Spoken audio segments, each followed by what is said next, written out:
Olá, mulheres, bom dia, graça e paz. Aqui é a Alessandra do Amor à Palavra e hoje nós estamos no nosso dia 8 da nossa série de devocionais de 10 dias intitulada Íntimos de Deus. O quanto nós temos sido impelidas a nos aproximarmos com profundidade do nosso Pai. O quanto o Senhor tem falado ao nosso coração de que nós podemos ter uma vida de intimidade, de relacionamento com o Senhor. O Senhor, Ele não nos criou para vivermos separadas dEle. O Senhor tem nos chamado a todo tempo para mergulharmos nesse rio, nesse oceano da Sua presença. Queridas, eu não sei quanto a você, mas o Senhor, Ele tem falado profundamente ao meu coração. E eu creio que o quanto mais você buscar, você cavar, mais do Senhor você terá. O quanto mais você se entregar, mais dele você terá. Porque muitas vezes nós queremos tudo de Deus, mas nós não damos o nosso tudo a Ele.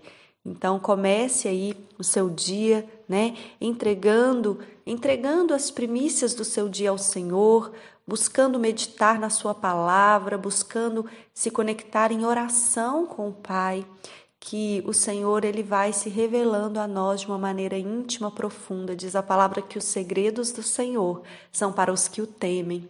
Então o Senhor ele quer sim revelar os seus segredos, mas é para aqueles que temem a Ele, que busquem a Ele de todo o coração. Jeremias ele nos ensina a buscarmos Ele de todo o nosso coração, de todo o nosso entendimento. E diz a palavra que Ele revelará os seus segredos a nós. Amém? Hoje, na nossa leitura, nós temos como título do nosso devocional Saindo da Babilônia. E eu quero ler com vocês o versículo-chave para a nossa leitura, que se encontra em 2 Coríntios, o capítulo 6, o versículo 17 e o 18, que diz assim: Portanto, saiam do meio deles e separem-se, diz o Senhor. Não toquem em coisas impuras, e eu os receberei. E serei o seu pai, e vocês serão os meus filhos e minhas filhas, diz o Senhor Todo-Poderoso. Essa é a condição que Deus estabelece para que Ele venha morar conosco. O apóstolo Paulo cita um texto do profeta Isaías, onde, em Coríntios, ele diz: sai do meio deles. É o texto que nós lemos, que também está relatado em Isaías 48, 20. Diz: saiam da Babilônia. Existe um conceito-chave para entender o que está por vir. Deus nos tira do Egito, mundo, pecado, mas da Babilônia somos nós os que temos que sair. São dois processos diferentes. Queridas, nós vemos na história da humanidade, né, na palavra de Deus, quando o Senhor ele tira o seu povo do Egito com mão forte, ali enviando as 10 pragas para que Faraó permitisse que o povo fosse liberto, o Senhor então tira do Egito o seu povo. Mas nós vamos ver que o mais difícil é tirar o Egito do coração do povo de Israel. O mais difícil não é o Senhor operar o que Ele tem que fazer, mas é nós tirarmos o Egito, aqui nós vamos ver hoje a Babilônia, do nosso coração. Nós renunciarmos o pecado para vivermos para Ele. Babilônia vem de Babel, relatado lá em Gênesis, no capítulo 11. Pessoas que se uniram para construir uma torre, para chegar ao céu, sem a necessidade de Deus. É um sistema de autogoverno, de autossuficiência. Antes, era uma cidade que se tornou um império poderoso e existiu mais ou menos onde o país do Iraque está hoje. Babilônia não existe fisicamente hoje, mas é nomeada na Bíblia como um sistema espiritual que se opõe à manifestação do reino dos céus na terra. Apocalipse 17, 18. Então, quando nós falamos sobre a Babilônia, nós estamos falando sobre esse sistema espiritual a qual as pessoas se sentem autossuficientes, É um autogoverno. Essa era a intenção daquele povo quando construiu a torre. Vamos fazer uma torre alta, de forma que nós sejamos poderosos, né?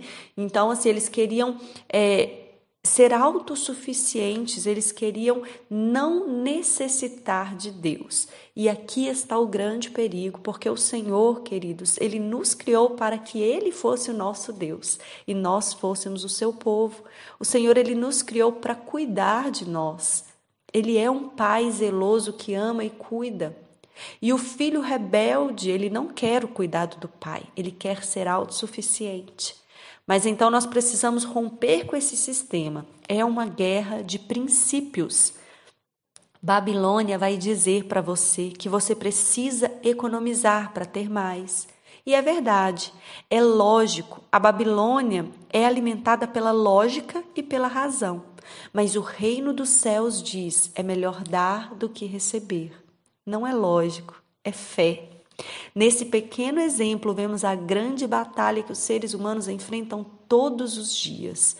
Então, queridas, pela lógica do homem, pela nossa razão, nós precisamos a todo tempo ajuntar tesouros nessa terra para termos segurança, para termos estabilidade. Mas a fé, a palavra de Deus, o reino dos céus nos ensina a estender a mão ao necessitado. A palavra de Deus nos ensina que a mesma mão que nós estendemos para abençoar alguém é a mesma mão que o Senhor derrama a bênção dele sobre nós.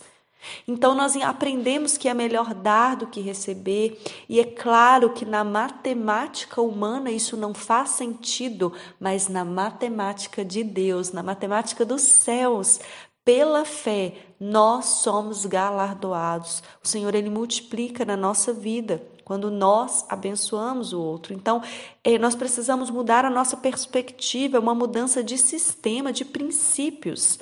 Nós vamos vendo que quando o povo de Deus estava no exílio e o rei Ciro os autorizou a voltar para a sua terra, nós temos a ideia de que todos queriam voltar, que se prepararam rapidamente e saíram em massa para a sua terra natal, mas nada estava mais longe da realidade.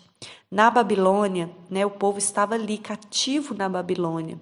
Eles não eram escravos, haviam se adaptado à nova situação. Alguns eram muito ricos, por isso Naamã cobiçava seus bens. Outros eram influentes, como Daniel ou Esther. Eles podiam praticar a sua religião mesmo que não houvesse sacrifícios, porque não havia templo.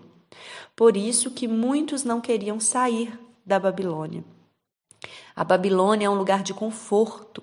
Apenas os chamados por Deus foram ousados: Josué, Zorobabel, Esdras, Neemias e outros. Mas a grande maioria ficou e acabou perecendo junto com a cidade. Uau! Quando nós falamos sobre Babilônia, nós estamos falando sobre a zona de conforto. O sistema que nós criamos ao nosso redor que nos dá segurança, porque viver por fé, queridas, viver por fé, nós não temos segurança, nós não temos o controle de tudo nas nossas mãos, nós não sabemos o que será amanhã. Nós vivemos em dependência do Senhor e muitos não querem se lançar nesse lugar de dependência, mas querem permanecer autossuficientes. O maior desafio para sermos íntimos de Deus é renunciarmos à Babilônia do nosso coração. Um dos maiores desafios, porque muitos talvez não vão te conhecer ou te reconhecer pelos lugares que você vai pisar, por aquilo que você vai conquistar, mas você será reconhecido pelas suas renúncias, por aquilo que você abriu mão para ser íntimo de Deus, para estar no centro da vontade de Deus. Renunciar à Babilônia sabendo que o seu lugar é em Jerusalém. Renunciar a esse lugar que você se encontra sabendo que você é filha de Deus e você precisa viver junto do Pai. Quando nós falamos aqui de alguns homens como Neemias, eu gosto muito da história de Neemias porque muito nos ensina. Neemias, ele era copeiro do rei, ele estava em um lugar de conforto. Ele não precisava se envolver na reconstrução dos muros, ele não precisava ir ali até aquele lugar, passar afronta, onde se levantou oposição, onde se levantaram homens para o perseguir. mas ele entendeu que era um privilégio. O Senhor não precisa de nós, queridas, é um privilégio nosso podermos servir ao nosso Deus, podermos fazer aquilo que Ele nos chamou para fazer, é um privilégio para mim e para você. Neemias, ele aceita o desafio porque ele se comoveu em saber a necessidade do seu povo, da sua terra. E ele sai, ele larga aquele lugar de conforto. Ele não tinha o seu coração nas coisas dessa terra. Hoje a mesma coisa, a mesma voz ressoa, como em Isaías e Apocalipse: saia da Babilônia. Isso implica deixar o que é confortável para seguir a voz do Pai. Segui-lo muitas vezes é ir contra a corrente. Nem sempre é popular e requer o esforço para reconstruir Jerusalém. Mas os filhos de Deus sabem que aquele que realmente faz o trabalho é o Espírito. E por esse motivo não nos intimidamos e preferimos a construção do reino antes do conforto da Babilônia. Você está preparado para sair desse lugar? Como nós falamos, é muitas vezes ir contra a corrente. O mundo ele é levado como se fosse pela correnteza. As leis desse mundo são como a correnteza, e quando nós nos convertemos a Cristo, nós viramos contra a correnteza. Nós começamos a bater de frente com muitos entulhos que a correnteza traz, porque nós não andamos mais na direção desse mundo, mas nós andamos na direção da palavra de Deus. Nós ouvimos a voz de Deus, mudamos o nosso caminho. E isso muitas vezes vai exigir de nós um esforço, porque caminhar contra a correnteza não é fácil, mas é o caminho que nos levará para o céu. Então reflita nesta manhã. Quão disposto você está em desistir do seu conforto para fazer o que Deus quer? Você quer ser íntima de Deus? Você quer ter uma vida de profundidade, de intimidade? Então não basta ouvir a voz de Deus, obedeça a voz do Senhor, obedeça ao chamado de Deus para a sua vida, caminhe por fé e não por vista, caminhe em obediência à voz do seu Pai que te chama. Ore, peça ao Pai que lhe mostre, para lhe mostrar em quais áreas você ainda precisa fugir da Babilônia. Diga a Ele a sua intenção de ser coerente com o pedido de Deus. Disponha-se ao Pai para que Ele possa lhe mostrar o caminho de volta e você possa ser um guia para os outros. Não basta você caminhar, você irá levar pessoas nesse caminho. Você vai ser um guia que mostrará o caminho para outras pessoas quando você decidir atender o chamado de Deus. Seja grato por Deus lhe dar a possibilidade de sair desse sistema e entrar sob o governo do reino. Amém, queridas? Que Deus ele venha falar ao nosso coração, nos mostrar áreas que nós estamos aprisionadas, podemos dizer assim, porque está confortável e nós não queremos sair deste lugar, mas nós temos que entender que quando Deus nos chama, é tempo de nos posicionarmos em obediência e caminharmos junto à voz de Deus. Existem lugares na nossa vida que, se nós permanecermos em ficar, nós iremos morrer. E o Senhor, Ele nos convida para nos movermos na direção daquilo que Ele tem para nós. Amém? Que Deus em Cristo te abençoe, em nome de Jesus.